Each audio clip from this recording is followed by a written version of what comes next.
ശരി, Shri V R Anoop, ഇവിടെ V S അന്ന് പറഞ്ഞത് ശരിയായി വരുന്നതാണല്ലോ ഇപ്പോൾ സംഭവിച്ചുകൊണ്ടിരിക്കുന്നത്. അതേപോലെ തന്നെ ഉമ്മൻചാണ്ടി സർക്കാർ എന്താണോ അന്ന് ടീകോമുമായിട്ട് കരാറിൽ ഏർപ്പെടാൻ ഉദ്ദേശിച്ചത്, കരാറിലേക്ക് വന്നിരുന്നില്ല. 2007 പക്ഷേ വി എസ് അച്യുതാനന്ദൻ അത് മാറ്റം വരുത്തിക്കൊണ്ട് ഇൻഫോ പാർക്കിനെ പ്രത്യേകമായി നിലനിർത്തിക്കൊണ്ട് ഒരു മത്സരത്തിന്റെ പ്രതീതി ഉണ്ടാക്കിക്കൊണ്ട് തന്നെയാണ് സ്മാർട്ട് സിറ്റിയിലേക്ക് കടന്നത്. പക്ഷെ പിന്നീട് ഇങ്ങോട്ട് സ്മാർട്ട് സിറ്റി അത് പ്രതീക്ഷ ഫലം കണ്ടില്ല, ഇപ്പോൾ നിർത്തലാക്കുകയാണ് ചെയ്യുന്നത്. അപ്പോൾ അവിടെ വി എസിന്റെ ഒരു ഇനിഷ്യേറ്റീവാണ് അതിപ്പോൾ തകരുന്നത്, അല്ലേ ശ്രീ വി ആർ അനൂപ്?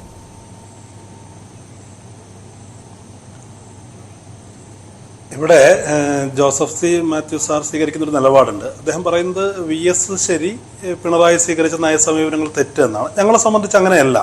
ഇത് രണ്ടും എൽ ഡി എഫിന്റെ ഭാഗമാണ്. ആ അർത്ഥത്തിൽ ഞങ്ങൾക്ക് കാണാൻ കഴിയും. എൽ ഡി എഫ് എടുത്തൊരു രാഷ്ട്രീയ നിലപാട് എന്താ? ഉമ്മൻചാണ്ടി സർക്കാർ കേരളത്തിന് വിരുദ്ധമായ താല്പര്യങ്ങളുള്ള ഒരു കരാർ നടപ്പിലാക്കുന്നു. അതേസമയം ഞങ്ങൾ കേരളത്തിന് അനുകൂലമായി അതിനെ റീസ്ട്രക്ചർ ചെയ്യുന്നു, ഞങ്ങളതിനെ മുന്നോട്ട് കൊണ്ടുപോകുന്നു എന്നുള്ളതാണ്. അതിന്റെ ക്ലൈമാക്സ് ആണ് ഇവിടെ കാണുന്നത്.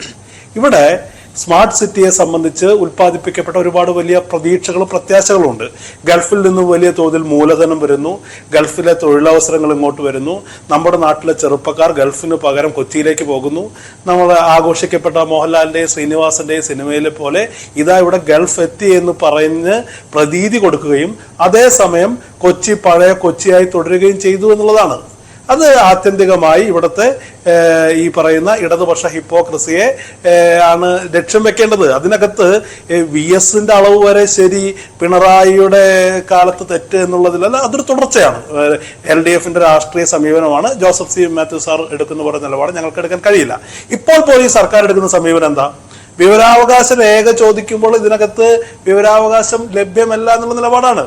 ഇതിനകത്ത് ഇവിടുത്തെ സർക്കാരിന്റെ താല്പര്യങ്ങൾ, സർക്കാരിന്റെ നിലപാടുകൾ ദുരൂഹമായി തുടരുകയാണ്. ഏത് കരാറിനെ സംബന്ധിച്ചും സ്വാഭാവികമായുള്ളൊരു നിയമമുണ്ടല്ലോ. ഞാനും മഞ്ജുഷും തമ്മിലൊരു കരാറുണ്ടാവുന്നു. മഞ്ജുഷിൻ്റെതായ പ്രശ്നങ്ങൾ കൊണ്ട് ആ കരാറിൽ നിന്ന് മഞ്ജുഷ് പിന്മാറുന്ന സാഹചര്യം ഉണ്ടാകുന്നു എന്ന് വിചാരിക്കുക. മഞ്ജുഷിന് ഞാൻ എങ്ങനെയാണ് നഷ്ടപരിഹാരം കൊടുക്കുക? അത് ലോകത്തെവിടെയും ഏത് സിവിൽ കരാറിലുമുള്ള നിയമത്തിന്റെ ബാലപാഠം അറിയുന്ന ആളുകൾക്ക് അറിയുന്ന കാര്യമാണ്. അപ്പോൾ ഇവിടെ സംഭവിക്കുന്നത് എന്താ? ഒന്നുകിൽ ഗവൺമെന്റ് അതിന്റെ ഉത്തരവാദിത്തം ഏറ്റെടുക്കണം. ഗവൺമെന്റ് ഉത്തരവാദിത്തം ഏറ്റെടുത്തില്ലെങ്കിൽ ഈ പറയുന്ന ടീകോമിൻ്റെതായ പ്രശ്നങ്ങൾ കൊണ്ടാണെങ്കിൽ ടീകോമിന് എന്തിനാണ് നഷ്ടപരിഹാരം കൊടുക്കുന്നത്? ഇവിടെ government, L D F government അത് അടിവരായിട്ട് പറയാണ് പിണറായി വിജയന്റെ ഗവൺമെന്റ് തെറ്റും വി എസിന്റെ ഗവൺമെന്റ് ശരിയുമാണെന്ന് പറയുന്ന ആ രാഷ്ട്രീയത്തോട് ഞങ്ങൾക്ക് യോജിപ്പില്ല. എൽ ഡി എഫിന്റെ രാഷ്ട്രീയ സമീപനം എന്ന് പറയുന്നത് എന്താ? ഇവിടെ ഉമ്മൻചാണ്ടി കൊണ്ടുവന്ന ഉമ്മൻചാണ്ടിയുടെ ബ്രെയിൻ ബേബി ആയിരുന്ന ഒരു പ്രൊജക്ട്, ആ പ്രൊജക്ട് തെറ്റായിരുന്നെന്നും ഉമ്മൻചാണ്ടിയുടെ താല്പര്യങ്ങൾ തെറ്റാണെന്നും പറഞ്ഞ് അതിനെ ജനക്ഷേമകരമായി ഞങ്ങൾ റീസ്ട്രക്ചർ ചെയ്യുമെന്ന് പറഞ്ഞ് നടപ്പിലാക്കിയ ഒരു പ്രൊജക്ടിന്റെ സ്വാഭാവികമായ പരിണിതി ക്ലൈമാക്സ് ആണ്. 2011 ഗൗരവമായ മറ്റൊരു കാര്യം കൂടി നടന്നു. അല്ല, സ്മാർട്ട് സിറ്റിയിൽ ഏറ്റവും നിർണായകമായ ഒരു കാര്യം 2011 സംഭവിച്ചു. വി എസ് അച്യുതാനന്ദൻ സർക്കാർ അധികാരത്തിൽ നിന്ന് പോകുന്നതിന് തൊട്ട് മുൻപ്, എന്റെ ഓർമ്മ ശരിയാണെങ്കിൽ അത് ഫെബ്രുവരി മാസത്തിലായിരുന്നു. ശ്രീ ജോസഫ് സി മാത്യു, അന്നൊരു വലിയ കാര്യം സംഭവിച്ചുവല്ലോ. അവിടെയാണല്ലോ ഈ 246 ഏക്കറിന്റെ യൂട്ടിലൈസേഷനെ കുറിച്ചുള്ള ഏത് രീതിയിലാണ് ഹാൻഡിൽ ചെയ്യേണ്ടത് എന്ന കാര്യത്തിൽ ഉമ്മൻചാണ്ടി സർക്കാരിൽ നിന്ന് വിരുദ്ധമായ ഒരു കാര്യം വി എസ് സർക്കാർ സ്വീകരിച്ചത്. അത് അതിനിർണായകമായ ഒരു ഘടകമായി മാറിയില്ലേ? ടീകോമിനെ ബുദ്ധിമുട്ടിച്ചതും അത് തന്നെയായിരിക്കുമോ ഇപ്പോൾ വിലയിരുത്തി നോക്കുമ്പോൾ?